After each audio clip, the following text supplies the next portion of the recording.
quiero que abramos nuestra Biblia en Levítico capítulo 16, y la mitad de la congregación se fue.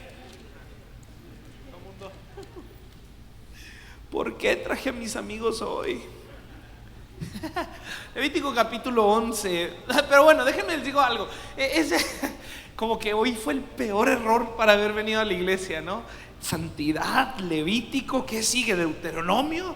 Es bien chistoso cómo pensamos. Cuando pensamos esto se llama el Pentateuco. Pentateuco son los primeros 5 libros de la Biblia. Se cree, no es 100% seguro, se cree que Moisés fue quien escribió estos 5 libros. Es la creencia común. Y uno piensa en el Pentateuco y piensa en específicamente Éxodo, a Levítico, Deuteronomio, Números inclusive. Bueno, Números es bien raro. Números es como que el libro menos leído de la Biblia. Pero pensamos en Éxodo, en Levítico, en Deuteronomio, y los pensamos como libros a evadir, como libros de un montón de reglas que ya no aplican. O sea, ¿cómo alguien leer la Biblia y leer algo como en Deuteronomio, como no comas cerdo, y yo quiero comer cochinita pibil con todo mi ser? Entonces pensamos en esos libros como que algo muy extraño, y luego hay reglas rarísimas. Hay reglas que si las lees así fuera del contexto, fuera nada más leer ese versículo, dirías: ¿qué clase de Dios es este? Ahora, en comparación a los otros dioses pedían que sacrificaran niños, así que no comer cerdo no suena tan mal a la mera hora. Pero piensa uno esto, ¿no? Sigue esa idea, como que estos libros se tratan de cómo, de un montón de reglas que luego en el Nuevo Testamento Pablo dijo ya no valen para nada. Normalmente así lo tenemos a pensar, pero luego si lo lees desde una perspectiva un poquito más abierta, y si te atreves a darte el tiempo y la paciencia y a quitar los prejuicios que a veces tenemos del Pentateuco y leerlo, te empiezas a dar cuenta que no tiene tanto que ver con un montón de reglas, sino tiene mucho más que ver con un Dios queriendo venir a habitar en medio de un pueblo. Tienes leyes, por ejemplo, voy a usar ese porque ya lo usé de ejemplo, el puerco. Dices, ¿qué tiene que ver comer puerco con la ley? ¿Qué le interesa a Dios qué comes o qué no comes? Y de repente te das cuenta que pues la higiene en esos tiempos no era tan común, ¿sí? Y era extremadamente fácil que si comías cerdo te enfermaras. Comer cerdo, si ahorita es peligroso, imagínate hace 3000 años. Y de repente te das cuenta, es Dios protegiendo a su gente. Hay reglas como: si vas a hacer popó, haz un hoyo y tápalo. Está en Deuteronomio. ¿Dónde está? Está chistoso, sí. Y de repente, ¿qué tiene que ver eso de ley? No, es Dios cuidando el ambiente, que no apestara en el campamento. Entonces vas dándote cuenta que es un poquito más que nada más un set de reglas. Pero luego específicamente entramos a Levítico, y Levítico es complejo todavía más, porque Deuteronomio lo puedes leer, Éxodo lo puedes leer. En Éxodo están los 10 mandamientos, que son maravillosos, pero entras a Levítico, y Levítico empieza así. Levítico empieza con los sacrificios por el pecado. Entonces Levítico es mucho más complejo, en el sentido de que es un montón de rituales de santidad, de cómo debía el pueblo relacionarse con Dios. Entonces empieza directamente para cubrir el pecado. Trae estos animales, si traes este animal haces esto, si traes este animal, y luego los sacrificios de reconciliación. No estoy seguro cuál era la diferencia en el sentido de sacrificios de arrepentimiento, sacrificios de reconciliación. A mí se me hacían muy similares, pero vienen diferentes. Y luego todos los reglamentos de los sacerdotes, de cómo debían acercarse ellos a ofrecer los sacrificios. Entonces empieza, aquí sí Levítico es bien complejo. Y quiero leer el capítulo 11, porque aquí se centra, no nada más viene aquí, también viene en Éxodo 19, 6 y en otras partes de la escritura, pero específicamente Levítico 11, versículo 44, y Levítico 11 empieza a hablar sobre qué debes de comer. Empieza a decir sobre ciertos animales no debes de comer, no debes de ni siquiera tocarlos. Y luego versículo 44 dice, 43 dice: no te contamines a ti mismo al tocarlos. O sea, habla de separarte de ciertos animales. Dice: no te hagas ceremonialmente impuro a causa de ellos. O sea, ojo, no por tocar a un animal o comer cierto animal quedabas excluido del pueblo, ¿sí? Solo ceremonialmente no podías participar de lo que el pueblo estaba haciendo cuando tocabas, y ya vienen ciertos tiempos y cosas. Y luego versículo 44, que aquí se centra toda la ley, dice: pues yo soy el Señor tu Dios, debes consagrarte y ser santo, porque yo soy santo. Así que no te contamines al tocar cualquiera de estos animales pequeños que corren por el suelo, pues yo, el Señor, soy quien te sacó de la tierra de Egipto para ser tu Dios. Por lo tanto, sé santo, porque yo soy santo. Y ahora esto cambia completamente las reglas. Cambia totalmente, porque Dios no voltea y dice: yo los saqué de la tierra de Egipto, así que sean santos, porque si no, no los bendigo. ¿Verdad que no dice eso? No dice: sean santos, porque si no mi maldición caerá, o porque si no yo los regreso a Egipto, o porque si no yo quito mis manos. Para nada dice eso. Que eso es lo que normalmente pensamos. Pensamos en santidad como algo de comportarnos de cierta manera, y más leyendo Levítico, ¿no? Es fácil, y Deuteronomio es como: compórtate de cierta manera para ser santo. Pero Dios voltea y erradica esa idea diciendo: sean santos porque yo soy santo. Y da este sentido de que la razón de que eres santo es un resultado de con quién estás. Empieza a cambiar un poquito, empieza a cambiar paradigmas. O sea, el que ustedes sean santos viene más bien como un resultado del Dios con quien ustedes cohabitan. Y nos quita también esta idea de otra cosa que se me hace interesante, es que dice: yo los saqué de la tierra de Egipto, por lo tanto hagan cosas santas, porque yo soy santo. Tampoco dice eso. Que repito, eso es lo que religión hace. Eso es lo que nuestra naturaleza, que busca cómo manipular a Dios, trata de hacer. Para nosotros sería ideal, para el ser humano sería ideal si eso dijera: los saqué de la tierra de Egipto, ahora hagan cosas santas, porque yo soy santo. Pero la clave está en entender eso que dice: sean santos. Y ahora es bien interesante, porque aquí está, digo, es fácil, repito, es fácil leer Levítico, Deuteronomio, el Pentateuco, y pensar: se trata de cosas, se trata de formas, se trata de comportarte de ciertas cosas, se trata de lograr ciertas cosas. Es como lo que lo conocemos hoy en día como un cristiano: no fuma, no toma y no dice majaderías. Antes estaba la cuarta: no bailar, pero pues ya valió eso.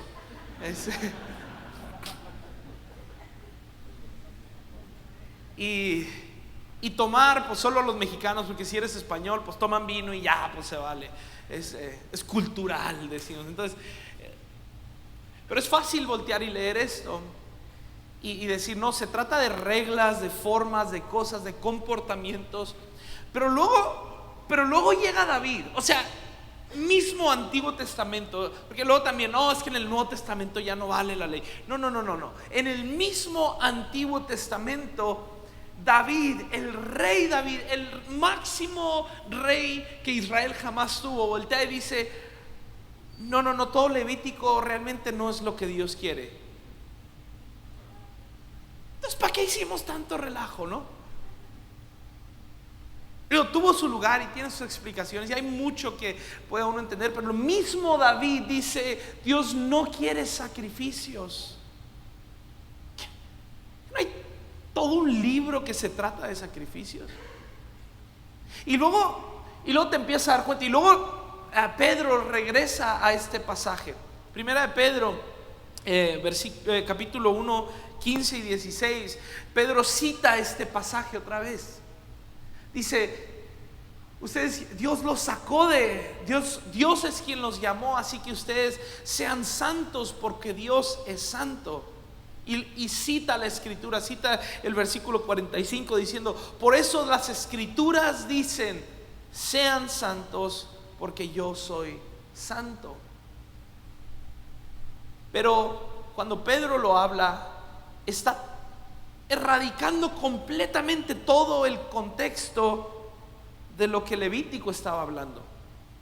Pedro no está hablando, es como que, miren, lo que te enseñan cuando estudias teología es que nunca debes tomar un versículo y sacarlo de su contexto. Pues Pedro hizo eso, peor teólogo del mundo, ¿no? Ya empezó. O sea, Pedro agarra y quita completamente todo el contexto de animales, de sacrificios, de cosas, y dice: de esto se trata, sean santos como Dios es santo. Entonces, santidad no tiene nada que ver, me atrevo a decirlo así, con cosas externas. David lo repite, Pedro lo repite, es más, Jesús, me encanta Mateo 5 versículo 17. Jesús mismo se para y dice: yo no vine a abolir la ley. Además, déjenme se los leo porque me gusta mucho la Nueva Traducción Viviente, cómo lo traduce. Dice: no malinterpreten la razón por la cual he venido. Padre, ¿no? Que Jesús tuvo que decirles: tranquilo, no se asusten, no malinterpreten que con lo que yo vengo haciendo, o sea, iba a hacer cosas que aparentemente contradecían la ley. Dice: no he venido, no malinterpreten la razón por la cual he venido. No vine para abolir la ley de Moisés o los escritos de los profetas. Dice: al contrario, vine para cumplir sus propósitos. Clave esa última palabra. Vino para cumplir sus propósitos. No para venir, o sea, Jesús nunca sacrificó un animal por sus pecados. Jesús no hizo un montón de los rituales que están escritos en Levítico, porque Jesús dice: eso no era el objetivo de la ley. El objetivo real, el propósito real es que seamos santos como Él es santo. Entonces salta la pregunta: ¿qué significa ser santo? Ahora voy a tomar tres domingos para hablar al respecto, porque no es algo sencillo, no es algo que en un segundo no es como una respuesta de falso, verdadero. Pero tiene que ver con algo muy interno en el corazón humano. Entonces, ¿qué es santo? Les puedo ser sincero, mi respuesta inicial, aún ahorita haciéndome la pregunta: ¿qué es ser santo? Mi mente Lolo piensa blanco, no sé por qué. Es como que santo significa ser blanco. Es como que bien intuitivo en mi mente voltear y pensar. Es un sentido de blanco, pues obviamente sin que nunca grita, nunca se enoja, nunca hace cosas feas, nunca peca, o sea, como perfecto. Y confundimos santidad con perfección. Ambas son atributos de Dios, pero son muy diferentes, Pero insiste mi mente en querer decir que santidad tiene que ver con cosas externas de cómo alguien funciona o se lleva con otras personas. Y me doy cuenta que no. Es más, fíjense, algo que pasa común, se me hace bien chistoso. A veces me da coraje, pero a veces me da risa cuando gente llega y llegan más seguido de lo que yo quisiera, es que ya no se predica la santidad. ¿A alguien le ha tocado hablar con él? No levanten la mano, porque Pastor, es que yo tengo una preocupación. ¿Cuál preocupación? Es que ya en el templo no se habla de la santidad. Y lo único que están diciendo es que quieren que yo venga y les grite a decirles: dejen de ver porno. Es todo. Es como que el pecado cristiano tiene que ver con sexualidad. Todos los demás, esos no valen tanto, pero habla de ese. Entonces ahí están los cristianos, los homosexuales, los que se masturban, los que hacen esto, los adúlteros. Bueno, los adúlteros a veces los cristianos no tratan tanto el tema. Quién sabe, porque la condenación, ¿no? y sigue los tatuajes. Ese es el tema ahorita. Ya está pasando de moda, gracias a Dios, pero todo tiene que ver con cosas externas. Ahora no estoy diciendo que está bien si tienes pecados sexuales. Lo que estoy hablando es que santidad va mucho más profundo que cosas externas. Un día hablé con mi papá hace unos años y se me quedó muy grabado, y llego con él y le digo: íbamos a hacer un viaje a Estados Unidos, y me siento en su oficina, porque qué mal padre que me recibió en su oficina. Le voy a reclamar y que me dé su carro para sanar la herida. No, pues ahí estaba, y llego y: oye papá, quiero hablar contigo. Y le digo: ¿sabes qué? Ando batallando con pecados sexuales, pensamientos y esto, y vamos a ir a Estados Unidos, y íbamos a creo que íbamos a Florida o algún lugar que dije: sé que el diablo va a querer ahí. Y voltea y me dice: mira, el pecado sexual, hijo, siempre es el resultado, nunca es la raíz. Entonces, mira, primero vamos a quitar la condenación y el conflicto que traes y la preocupación del pecado sexual. Vámonos a lo profundo. ¿Cómo estás en esto con el Señor? ¿Cómo estás en tu caminar con Él? En serio, yo creo que eso me sigue ayudando hasta el día de hoy, como pocas cosas en la vida. Es que repito, santidad, insistimos con que sean las cosas externas y evidentes.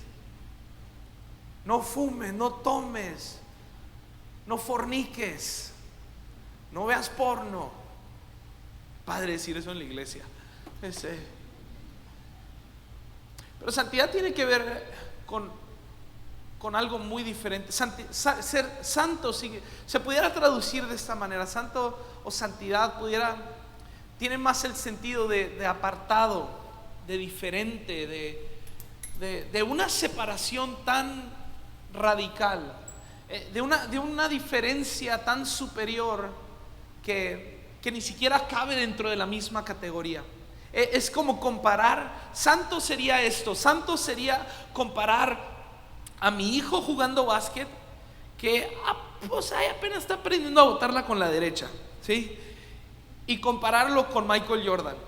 Esa distancia, eso es santidad. Es que es tan diferente que no cabe, no lo pudieras comparar. Por eso Dios es el Santísimo, porque es tan diferente a todo lo demás. Está en otra categoría completamente que no lo puedes comparar. Por eso se repite en la escritura una y otra vez: es que Él no tiene comparación.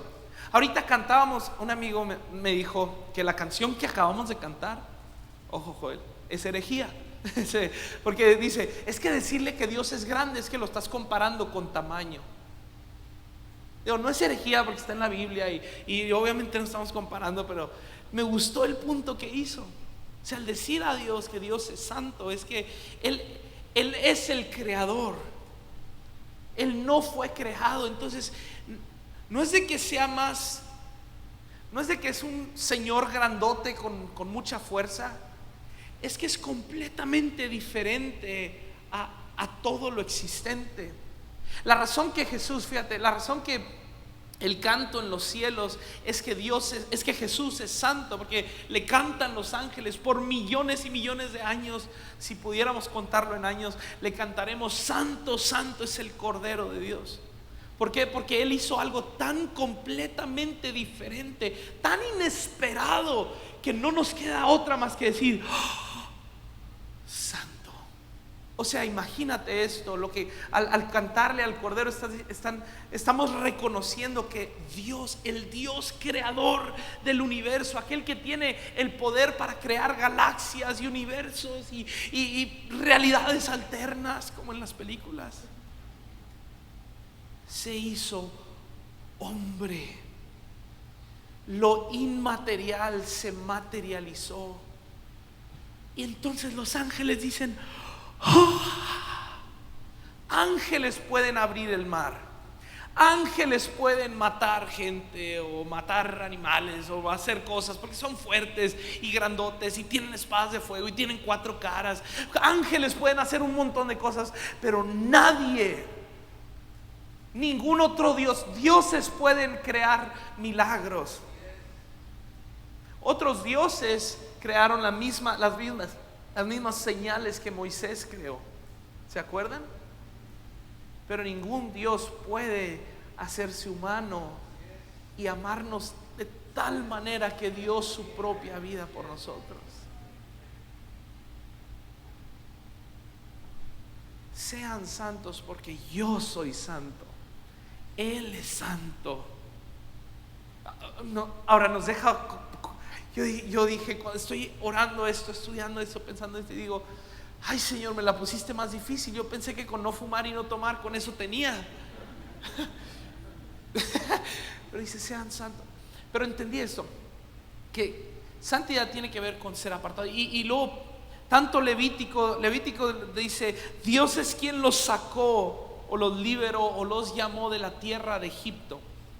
Y Pedro lo hace igual, usa la misma frase sin usar la palabra Egipto. Dice: Dios es quien los llamó. ¿De dónde nos llamó? ¿De dónde nos sacó? ¿De dónde nos liberó? De la esclavitud al pecado, de la esclavitud a nuestros propios deseos pecaminosos, de la esclavitud a que tú estabas atado bajo cadenas a hacer aquello que te estaba destruyendo. Es como cuando un alcohólico está bajo una adicción horrible donde sabe que está mal. No conozco ningún alcohólico que dice: no, hombre, yo estoy súper bien. Es que estoy aquí y no puedo y solito se está destruyendo. Lo mismo es el pecado, cualquier tipo de pecado. Y pecado, repito, no estoy hablando de los sexuales, esos son los del último. Estoy hablando a tú imponer tu propia voluntad por encima de todos. Estoy hablando de orgullo, estoy hablando de envidia, estoy hablando de corajes tan intensos de decir: yo me merezco, que lo único que hacen es destruirte a ti y destruir a todos a tu alrededor. Dice: de eso los llamó Dios. Dice otro pasaje, dice: Dios nos llamó, nos sacó, nos trasladó del reino. En Colosenses dice: nos trasladó de las tinieblas al reino del Hijo amado.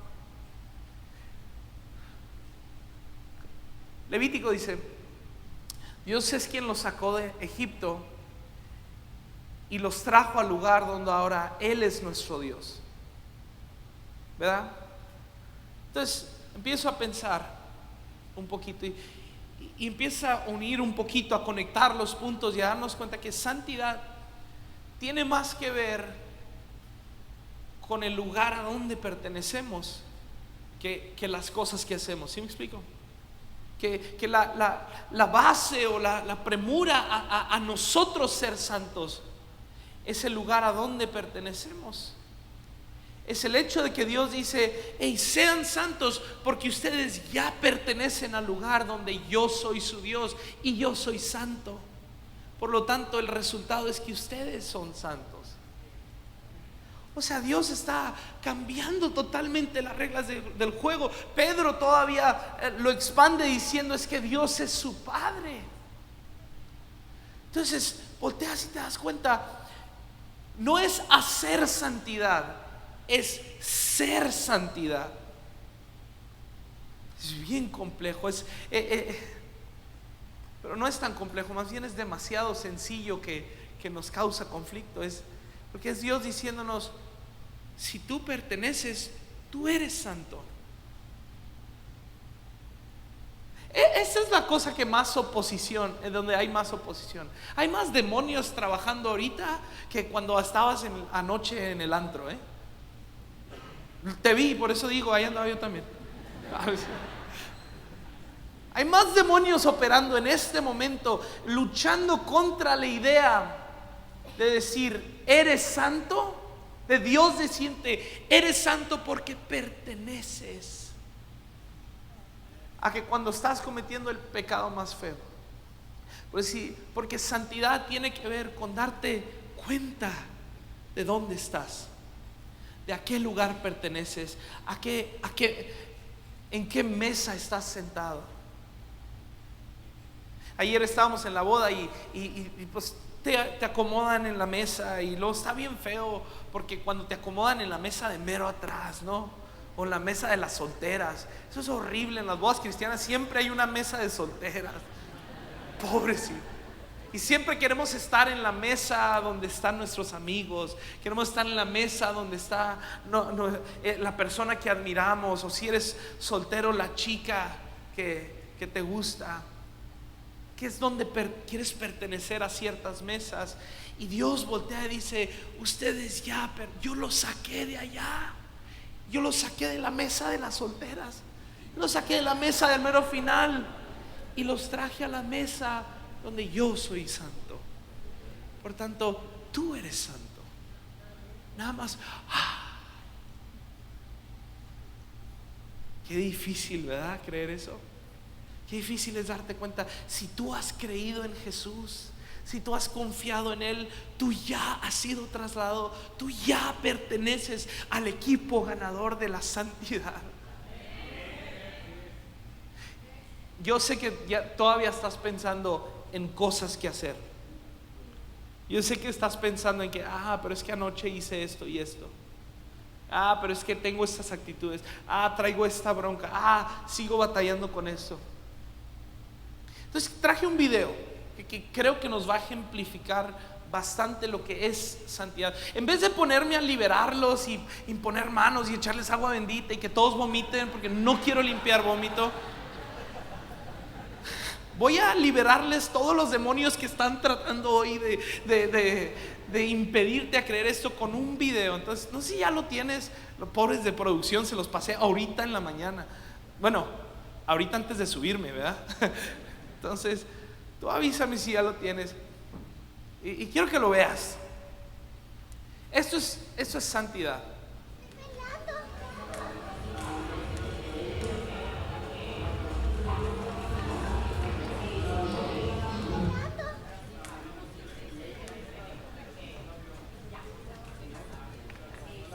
Todo el mundo está como que, ¿qué es eso, pastor? Es el demonio que se le está saliendo. Estábamos ahí comiendo y volteó con él. ¿Qué estás haciendo? Bailando. Eso es santidad. Ser. La razón que él puede hacer eso es porque él sabe sabe que puede hacer esa tontada. Y él pertenece a la mesa. Sabe que no tiene que fingir saber bailar. Sabe que sabe que está intentando hacer